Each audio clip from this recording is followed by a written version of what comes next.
자, 오늘 부활은 일어난다. 자, 부활은 일어난다 말씀을 드리겠습니다. 제가 지난주에 했으니까요, 갇혀있는 느낌이 들었습니다. 한 3개월 하고 나니까 이제 이게 훨씬 제가 편해졌습니다. 여러분, 부활이 일어났다고 믿으십니까?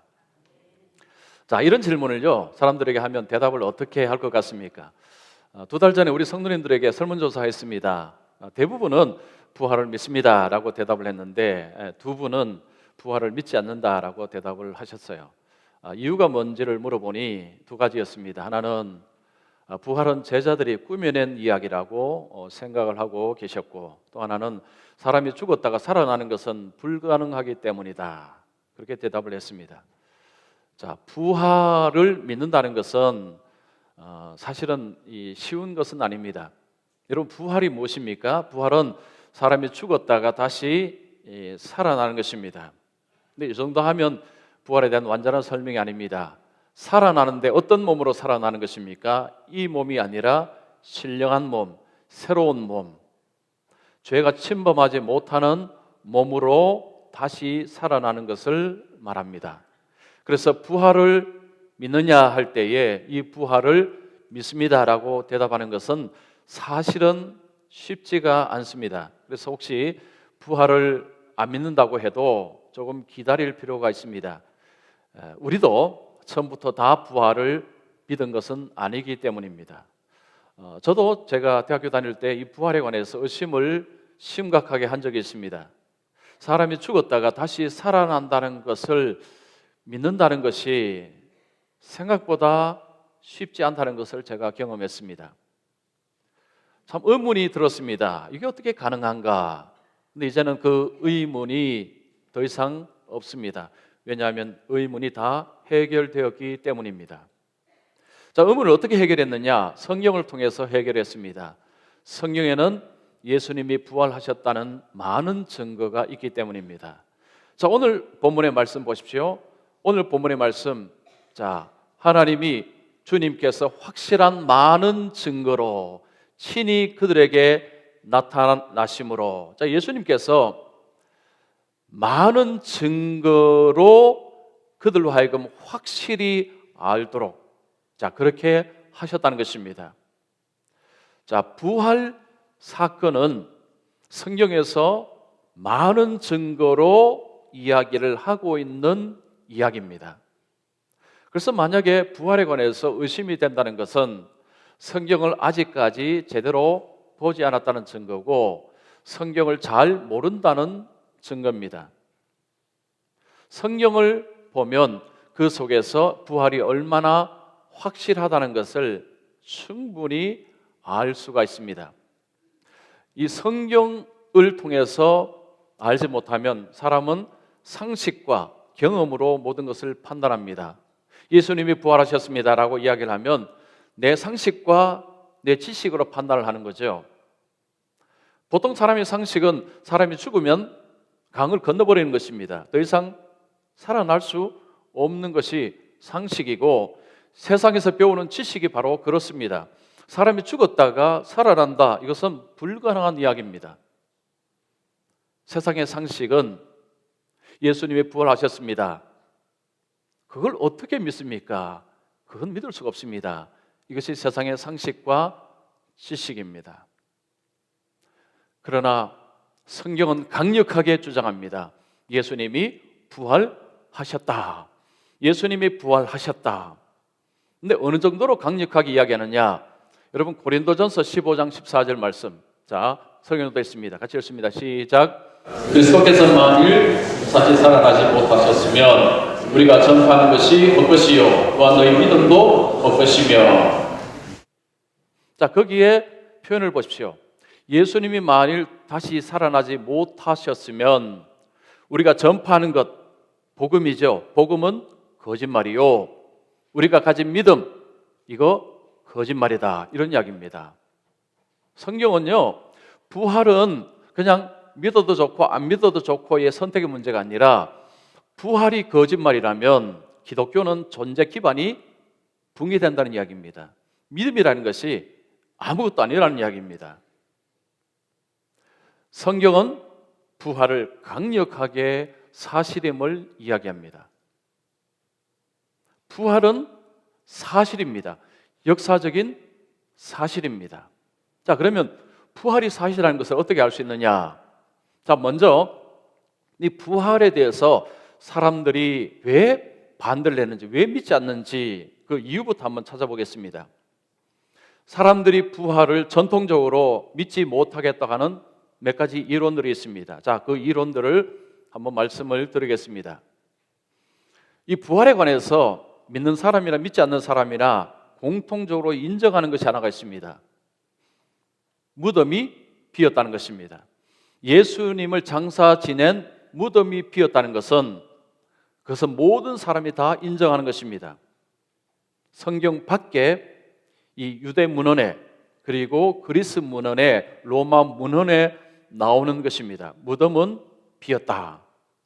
우리 입장에서는 무덤이 비었다는 것은 예수님이 부활하셨다 이것을 말한다라고 말하고 싶습니다.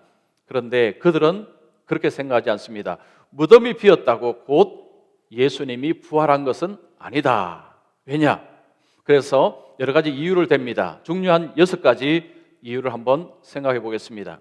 자, 먼저 첫 번째가 시신도난설이라고 있습니다. 예수님의 시신을 제자들이 도둑질해 갔다는 이야기입니다. 이것은 마태복음 28장에 보면 예수님이 부활하신 후에 파수병이 유대 지도자들에게 가서 이 사실을 알립니다. 그때 대제사장들이 어떻게 합니까? 그 군인들에게 돈을 줍니다. 돈을 주고 너희들은 이렇게 말하라. 너희는 말하기를 그의 제자들이 밤에 와서 우리가 잘 때에 그를 도둑질하여 갔다고 하라. 도둑질했다고 하라고 퍼뜨리라고 했습니다. 이것이 대제사장들이 부활에 관해서 감추는 수법이었습니다. 성경은 그 소문이 퍼지고 계속해서 퍼져나갔다고 이야기합니다. 자, 이것은 곰곰이 생각하면 상식적이지 않습니다. 로마의 그 군인이 그 보초를 서는데 밤에 잠을 잤다. 이건 뭘 의미합니까? 죽음입니다. 사형입니다. 사형.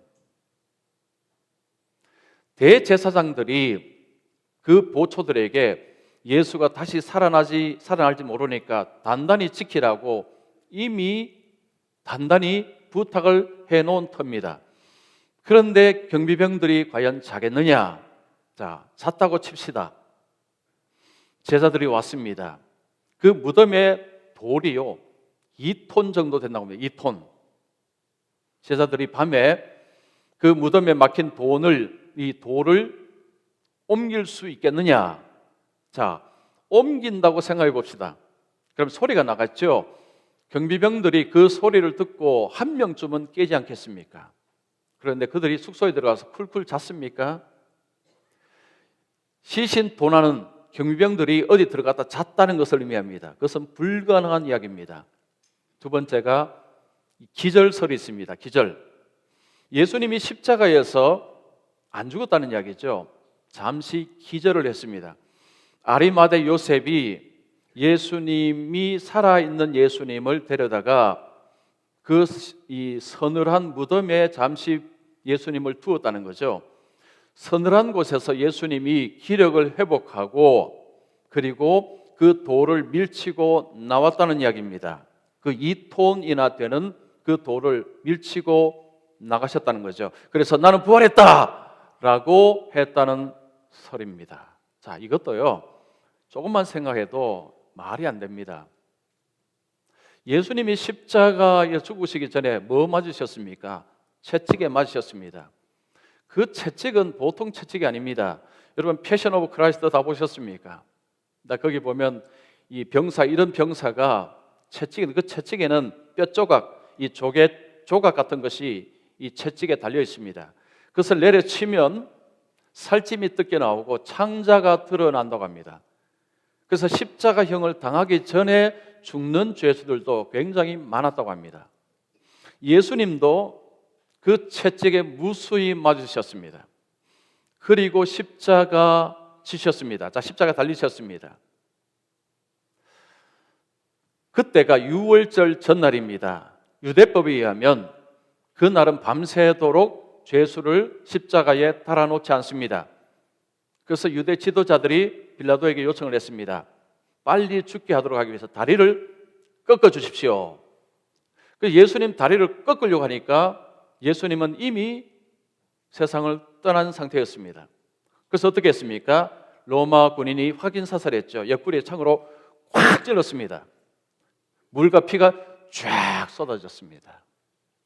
그 몸으로, 만약 예수님이 안 돌아가셨다고 생각을 해보십시오. 그 몸으로 거기서 기력을 회복해서 2톤이나 되는 그 무덤을 열고 나와서 돌을 굴리고 나와서 제자들에게 나 부활했다. 예수님은 제자들 예수님 부활하셨습니다. 이게 가능한 이야기냐는 거죠. 또 이장설이 있습니다. 자, 묘지 이장하는 그 이야기입니다. 아리마다 요셉이 예수님의 시신을 잠시 보관했다가 죄수들의 무덤으로 이장을 했다는 이야기죠. 그래서 아리마다 요셉의 무덤이 비었다라는 이야기입니다. 자, 그러면 예수님의 제자들은 무덤이 비었다는 것을 증거로 사람들에게 예수님 부활하셨습니다라고 소리를 쳤느냐? 그러면 어떤 사람이 그랬죠. 예수님의 시신은 저기 있는데 무슨 소리냐? 확인해 볼까? 이러면 금방 확인이 됩니다. 이장설도 말이 안 되는 소리입니다. 또한 환상설이 있습니다.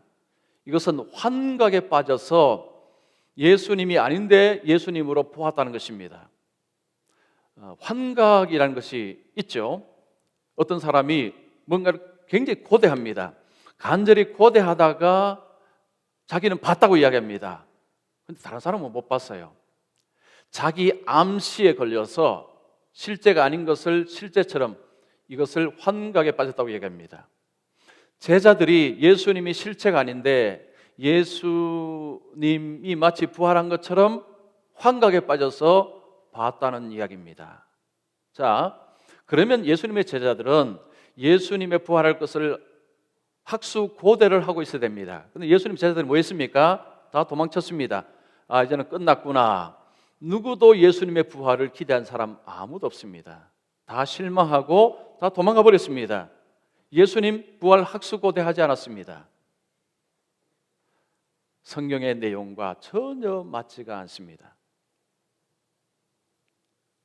자, 환상을 봤다. 이거 비슷한 것이 영적 부활설입니다. 예수님은 부활을 하긴 했는데 몸으로 부활하지 않고 영적으로 부활했다. 이런 이야기입니다. 이 이야기가요, 상당히 많은 사람들이 이 이야기를 받아들입니다. 그런데 부활은요, 육체가 부활해야 부활이라는 말을 쓰죠. 육체가 아닌데 부활했다. 그게 뭔 부활입니까? 그건 부활이 아닙니다. 부활은 보이는 몸으로 부활한 것이 부활입니다. 그런데 보이지 않았는데 예수님은 부활했다. 그걸 어떻게 믿으란 말입니까? 부활하신 예수님이 제자들에게 나타났습니다. 제자들이 유령인 줄 알고 막 두려워 떨 때 예수님 뭐라고 하셨습니까? 손을 보여주셔서 내 손을 보라, 내 발을 보라 보여주셨어요. 몸을 직접 보여주셨습니다. 이 영적인 부활도 허무맹랑한 이야기입니다. 마지막에 신화론이 있습니다. 이 신화론은 이것이 오늘날도 사람들이 여기에 많이 매료되어 있습니다. 예수님의 부활은 그리스 로마 신화를 표절했다는 이야기입니다. 몇 년 전에 그 다빈치 코드, 이제 시간이 좀 지났죠. 다빈치 코드가 나와서 아주 엄청나게 사람들이 그 책을 사서 읽었습니다. 그 다빈치 코드가 하는 이야기는 그렇습니다. 기독교는 독창성이 없다. 왜냐? 그리스 로마 거를 뺏겼기 때문에.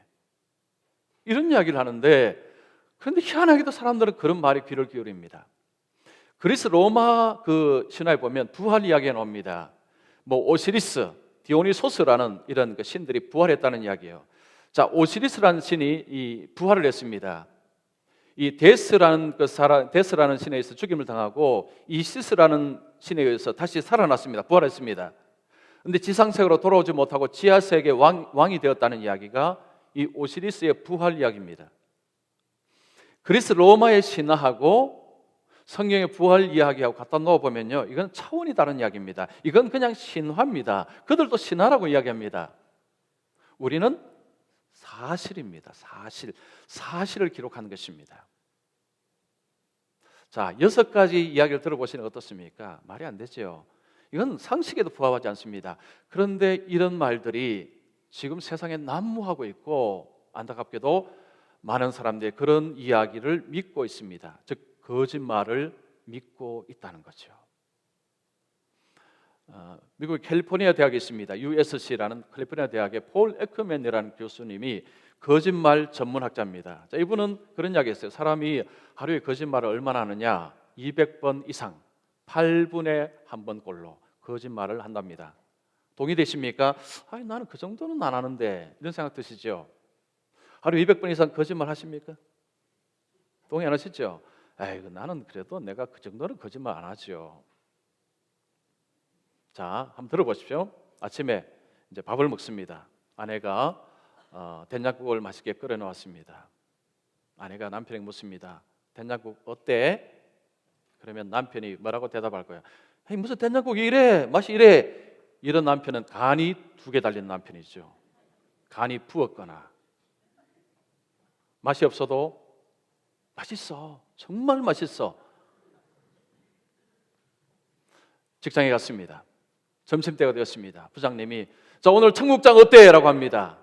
부하 직원이 좋아요, 저도 좋아합니다. 사실 별로 좋아하지 않습니다. 제가 교육자 생활할 때, 부교육자 생활할 때 담임 목사님 그런 이야기를 하셨어요. 부교육자 설교를 하고 나면 나중에 나갈 때 인사할 때 은혜 많이 받았습니다. 그 이야기 고지 그대로 듣지 말아라. 왜냐하면 위로, 격려하는 이야기로 들으면 된다. 그런 이야기를 하셨어요. 자, 이런 거짓말은 우리가 하얀 거짓말이라고 하죠. 하얀 거짓말. 그러니까 다른 사람을 해치거나 다른 사람을 무너뜨리거나 파멸하는 거짓말은 아니죠. 그런데 거짓말은 거짓말이죠. 여러분, 오전, 오후에 어느 쪽에 거짓말 많이 할까요? 오후라고 합니다. 오후에 기력이 떨어지면서 저항력이 떨어져서 거짓말 더 많이 한답니다. 그래서 오후에 들은 말은 조금 더 의심을 해보셔야 돼요. 집에서 혹시 이 남편이나 아내가 공약을 하면 오후 말은 조금 더 의심을 해보실 필요가 있습니다. 이 도스토옙스키가 그런 이야기했어요. 사람이 살면서 힘든 것은 거짓말하지 않고 사는 것이다. 참 유명한 이야기인데 의미 있는 이야기입니다. 삶에서 힘든 것이 뭐냐? 거짓말 안 하고 사는 것이 너무너무 힘든 이야기라는 거죠. 자, 하얀 거짓말, 이것은 하면 안 된다. 제가 그런 이야기 하는 것은 아닙니다. 그런 것은 사실은 사람을 격려하기 위해서 우리가 그것을 잘못했다 이야기는 할 수는 없습니다. 그런데 우리의 삶 속에 이 폴 에크만 교수 이야기처럼 거짓말이 정말 많다는 거죠.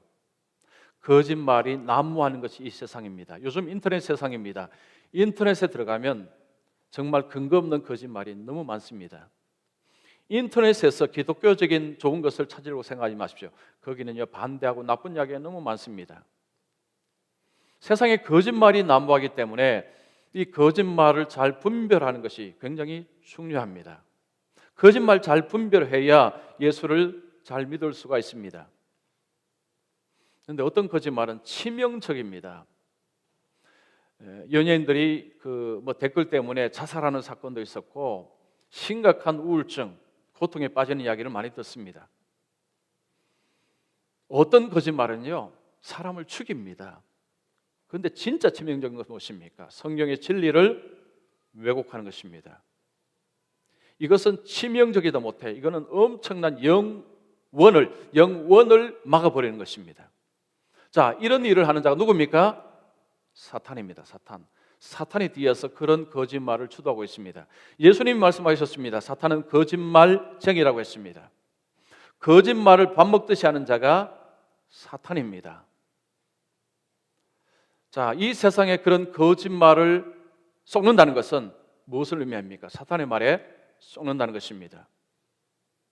자, 예수님께서 말씀하셨습니다. 하나님께 속한 자는 하나님의 말씀을 듣나니 너희가 듣지 아니함은 하나님께 속하지 아니함이로다. 요한복음 8장 47절이죠.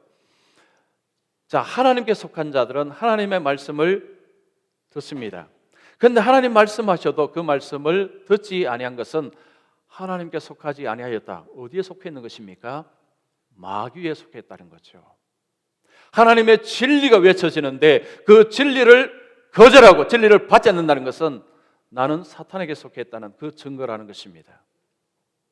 성경의 진리가 의심이 될 수는 있습니다. 그런데 그것을 그냥 놔두시면 의심은 자랍니다. 그 의심을 해결하셔야 됩니다. 어떻게 해요? 성경에서 해결할 수 있습니다. 성경에 답이 다 있습니다. 하나님이 말씀 가운데 우리가 의심하는 것들에 대한 답을 다 적어 놓으셨습니다. 자, 그러면 부활이 왜 그렇게 확실하냐?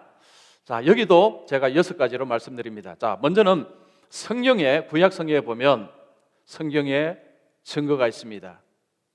자, 고린도전서 15장 3절 4절에 말씀, 자, 같이 읽습니다. 시작.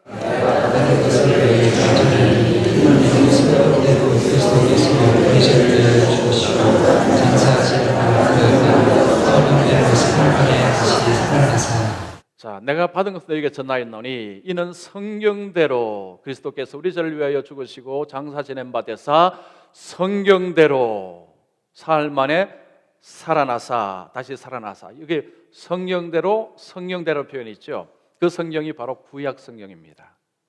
구약 성경 다니엘서, 욥기, 시편, 이사야서에 보면 이 부활에 관한 기록이 있습니다. 이사야 26장 19절이 바로 그 말씀입니다. 자, 읽습니다. 시작. 주의 중보자들은 살아나고 그들의 지체들은 일어나 그들의 남은 자들은 너희를 깨어나리라. 주의 이름을 빛나겠으며 땅이 죽은 자들을 내 도움이로다. 자, 주의 죽은 자들은 살아나고 그들의 시체들은 일어날 것이로다. 티끌에 누운 자들아 너희는 깨어 노래하라. 자, 주의 이슬이 빛난 이슬이니 땅이 죽은 자들 내어 놓으리로다. 이 말씀이 있습니다. 거기 보면 자, 죽은 자들이 살아나고 시체들이 일어나고 땅이 죽은 자들을 내어 놓는다라는 표현이 있죠. 부활에 관한 말씀입니다. 구약 성경은 부활에 관해서 말씀하고 계십니다. 자, 그 다음에 예수님의 말씀 속에서 예수님은 말씀을 통해서 부활을 직접 자기 스스로가 말씀하셨습니다. 내가 부활할 것을 말씀하셨습니다. 자, 마가복음 8장 31절 말씀에 보면 이 인자가 많은 고난을 받고 장로들과 대제사장들과 서기관들에게 버림받아 죽임을 당하시고 사흘 만에 살아나야 할 것을 비로소 그들에게 가르치시되 말씀이 있죠. 자, 예수님께서 자신의 부활을 제자들에게 죽기 전에 미리 말씀을 여러 번 하셨습니다. 예수님은 자신의 부활을 예고를 하셨다는 이야기죠. 예고도 하지 않고 부활하신 분이 아니고 이미 충분히 예고했습니다. 제자들이 안 믿은 거죠. 자, 그리고 예수님께서 행하신 일 중에서 예수님이 자, 누가복음 7장에 보면 나인성이라는 성에 들어갑니다. 거기 가니까 장례식이 있습니다. 과부 한 사람이 아들의 죽음을 놓고 통곡을 합니다. 예수님이 울지 말라 하시고 관에 손을 대시고 청년아 일어나라. 청년이 벌떡 일어났습니다. 죽은 자가 일어났습니다. 베다니 동네에 들어갔습니다. 죽은 지 나흘이나 되었습니다. 장사가 되었습니다. 썩는 냄새가 납니다. 나사로야 나오라. 웃으면서 걸어서 나왔습니다. 야이로의 딸이 회당장 야이로의 딸이 죽었습니다. 그 죽은 자를 예수님이 일으키셨습니다. 이게 무슨 사건입니까? 예수님은 죽음의 영역에도 손이 뻗친다는 거죠. 권세가 들어가서 죽은 자를 일으켜 세우신다. 즉 예수님은 하나님이심을 보여주셨습니다. 죽은 자를 살리신 그 예수님이 부활하셨다. 논리적으로 맞다는 이야기죠. 그 다음에 사도들 증언이 있습니다. 자, 사도들은요 처음부터 예수님의 부활을 믿었느냐, 예수님이 내가 부활할 것이다 말씀을 해도 그들은 안 믿었습니다. 예수님 십자가 질 때 다 도망갔죠. 요한만 십자가 밑에까지 갔습니다. 다 뿔뿔이 흩어졌습니다. 실망하고 다 도망갔습니다. 예수님이 부활했다는 소식을 여자들에게 들었습니다. 안 믿었습니다. 믿지 못했습니다. 그런 일은 일어나지 않는다고 생각했습니다. 도마는 어떻게 했습니까? 내가 직접 예수님을 눈으로 확인하지 않고서는 나는 못 믿겠다고 했습니다. 자, 사도 바울은 부활을 전하는 자를 처단하러 갔던 자입니다. 이런 자들이 예수님이 부활하셨습니다라고 외치다가 다 죽었습니다. 순교 다 했습니다. 그들이 정신병자가 아니라면 왜 거짓말을 하면서 자기는 목숨을 내어놓겠습니까? 그 사도들이 우리에게 뭘 보여줍니까? 그들이 봤다는 거죠. 뭘요? 뭘 봤다는 것입니까? 부활하신 예수님을 봤다는 이야기죠. 자, 그리고 이 사회 제도 구조의 변화라는 게 있습니다. 그게 뭐냐니까 유대 사회는 오랫동안 안식일, 회당, 할례가 중요한 그들의 어떤 사회의 어떤 중요한 것들입니다. 유대인들은 회당에 모였습니다. 회당에 모여서 가르치고 예배하고 그리고 재판도 했습니다. 그런데 예수님의 부활하신 후에 회당이 그 다음에 회당에서 모인 것이 아니라 교회로 모였습니다. 예수 믿는 사람 더 이상 회당에 모이지 않습니다. 교회로 모였습니다. 자, 할례를 보십시오. 할례는 이 하나님의 백성인 표가 할례입니다. 그런데 할례를 더 이상 하지 않고 세례를 합니다. 세례는 예수님과 함께 죽었다가 다시 살아났다는 것을 상징적으로 의미하는 것이 세례입니다. 자, 그리고 안식일. 그들은 안식을 지켰습니다. 우리식으로 말하면 토요일이죠. 안식일을 지켰습니다. 예수님 부활한 후에 예수님의 부활하신 날 모였습니다. 그날이 주일입니다. 사회가 급격히 바뀌었습니다. 이렇게 바뀌는 이유가 뭐냐? 예수님의 부활이 있었기 때문입니다. 부활이 거짓말이었다면, 허무맹랑한 이야기였다면 이런 식으로 변화가 일어나는 것은 불가능합니다. 마지막은 오늘날 성도들의 삶 속에 예수님의 부활하신 예수님을 만나는 사건입니다. 자, 오늘날도 온 세상 교회들이 세워지고 복음을 전하면서 많은 분들이 교회로 들어옵니다. 앞에서 말씀드린 교회가 존재한 이유는 예수님의 부활 때문입니다. 자, 저와 여러분은 왜 예수를 믿느냐? 부활 때문입니다. 부활 신앙 때문에 예수를 믿습니다. 오늘날 성도들의 삶 속에 부활의 주님이 계시기 때문에 예수님의 부활하셨다는 것을 우리가 우리 입으로 말할 수가 있는 것입니다. 자, 이 밖에도 있지만 이것이 한 6가지 중요한 이유입니다. 그 중에서 정말 중요한 것은 예수님께서 직접 말씀하시고 그 말씀을 그대로 이루셨다는 거죠.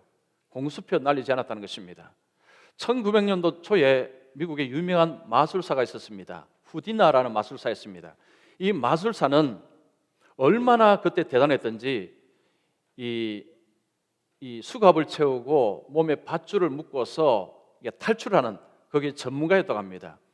이 관에 집어넣고 물에다가 빠뜨리면 거기서 빠져나오고 또 생매장을 시키면 거기서 빠져나오는 이 마술사가 후디나 마술사였습니다. 이 마술을 하면서 이분이 점점 대담해지다가 나중에 급기야 이런 이야기 했습니다. 자기는 이제 죽고 나면 저 세상에서 탈출할 수 있다. 저 세상에서 말을 걸 수 있다라고 공언을 했습니다. 1926년에 이제 그 사람이 세상을 떠났습니다. 부인이 그 남편의 말을 곧이곧대로 듣고 있었습니다. 내 남편은 반드시 탈출할 것이다. 왜냐하면 이 살아있을 때에 얼마나 마술을 잘했든지 어떤 환경에서도 다 탈출을 했기 때문에 내 남편은 저 세상에서도 말을 걸어오고 탈출할 수 있을 것이라고 철수까지 믿었다고 합니다. 그런데 1년이 지나도 2년이 지나도 아무 소식이 없습니다. 10년째에 남편이 죽은 날 이 미국의 라디오로 생중계됐다고 합니다. 혼령을 불러일으키는 식을 했다는 것입니다. 이게 사회자가 이렇게 말합니다. 후디나 씨 어디 있나요? 여기 있나요? 여기 있으면 말 좀 해보세요. 우리가 당신을 기다리고 있습니다. 왜 당신은 아무 말도 하지 않습니까? 근데 아무 소리가 들리지 않습니다. 그 부인에게 지금 심정이 어떻습니까? 이 마이크를 대니까 부인이 이야기합니다. 내 남편은 탈출하는데 실패한 것 같습니다. 이제는 끝났어요. 더 이상 이렇게 하지 않겠습니다. 후디나가 죽음에서 탈출한다고 공언했지만 탈출 못했습니다. 큰 소리 쳤지만 자기 이야기한 것을 성취 못했습니다. 자, 그러나 예수님은 그 말씀하신 약속대로 부활하셨습니다. 약속하신 것을 이루셨다는 거죠. 여러분, 부활이라는 것은 약속의 성취이기 때문에 이것은 역사적인 사실입니다. 부활을 믿는다는 것은 역사적인 사실, 근거, 기반 위에서 부활을 믿는 것이지 그냥 부활 믿습니다, 그냥 믿죠, 이렇지는 않습니다. 그걸 전파한다는 것은 사기꾼입니다. 그러면 목사는요, 사기꾼밖에 되지 않습니다. 자, 예수님 부활하셨습니다. 좋습니다. 그래서 어쩌란 말입니까? 자, 예수님 부활하셨습니다라는 것을 왜 전해야 됩니까? 왜죠? 바로 예수님의 부활이 나의 부활을 보증하는 보증수표이기 때문입니다.